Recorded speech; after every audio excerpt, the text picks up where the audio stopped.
What's up, brothers and sisters? We finna get into who is Michael. Now, many of us believe Michael to be an angel in all white that has wings, and he fly up and down from the sky and heaven, and do all these things. Which is why we don't know the meaning of a lot of these prophetic visions that we talk about. We just create them as stories, and we make up stories because we believe the stories, not the meaning of the story. So the first thing we're gonna get into the definition of Michael. The origin. It's a Hebrew origin, right? So it say the name of Michael is Hebrew origin, and it means who is like God. Keep that in mind, because who is like God? A lot of preachers are like man. They not like God. They not like Moses. They can't get us out of the conditions. They not like Jesus. They can't bring salvation. It say are a gift from God. What was God's gift?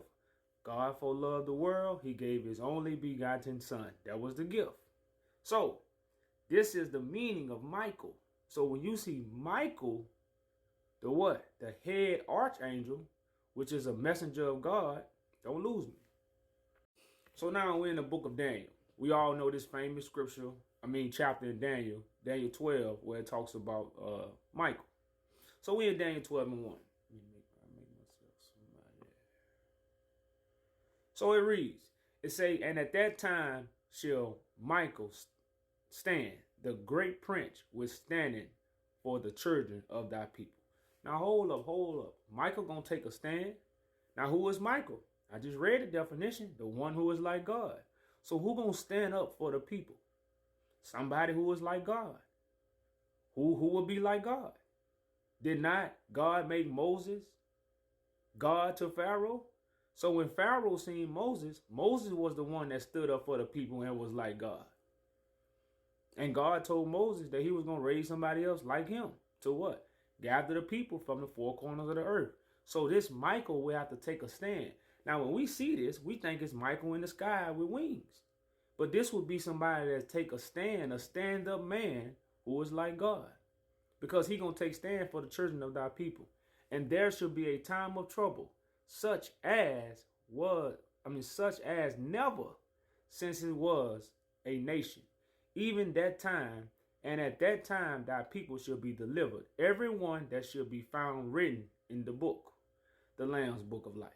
So we see this a time where Michael gonna stand up. It's gonna be a time of trouble it never been since a nation. That sounds like the last days to me. Now, let's talk about this war in heaven, because a lot of people think the war in heaven happened back then. Nobody talks about the war in heaven. We don't really understand the war in heaven. But right now, there's a war in heaven. And who going to take stand for the people? Michael. Who Michael going to fight? Let's go to Revelations. So excuse me for the small print, but I had to get all this on here, y'all. So y'all should be able to follow along. I know everybody got a Bible, right? So let's go to Revelation 12. And let's start at verse 7. It's saying there was a war in heaven. Michael and his angels fought against the dragon, and the dragon fought and his angels. So the one who is like God, that's going to take stand, going to gather what? Other messengers. And since Michael is come to remove deception from the world to save the people, the deception, which is the devil, and those that preach deception, they going to fight who?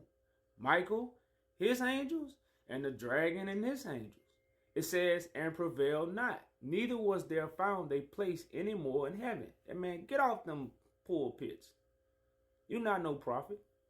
You're not a bishop. You're not a true man of God. So your pedestal and your high horse you getting on, you getting knocked down. We throwing you out of heaven. Verse 9. It said, the great dragon was cast out, the old serpent called the devil, and Satan, which deceived the whole world. He was cast unto earth, and his angels was cast out with him, weeping and gnashing of teeth. Huh?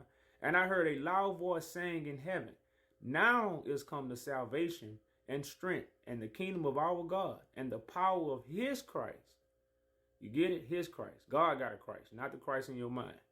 For the accuser of our brethren is cast down, which accuseth them before God day and night. Now, don't these pastors accuse you if you don't come to church, you're not following God? Don't these Hebrews say if you don't put on fringes, you're not keeping the commandments? These are the people that could accuse you, but these are what? The dragon angels. These are not God angels, because God angels gonna come what? Heal you. Open the gates. They are accusing you that you sinning against God while you in captivity. But they're not gonna get you out of captivity. But they're accusing you. Verse 11.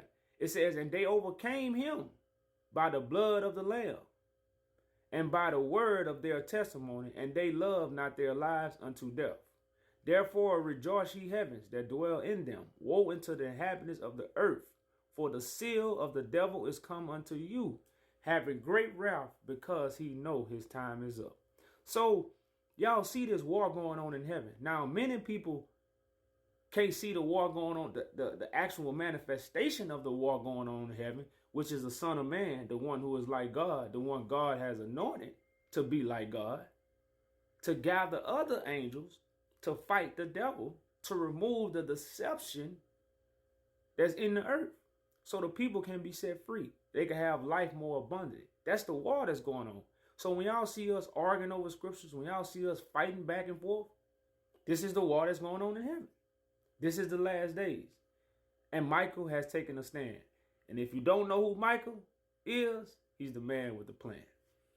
I'm out, y'all. And I hope the Father has circumcised y'all hearts and ears for the message.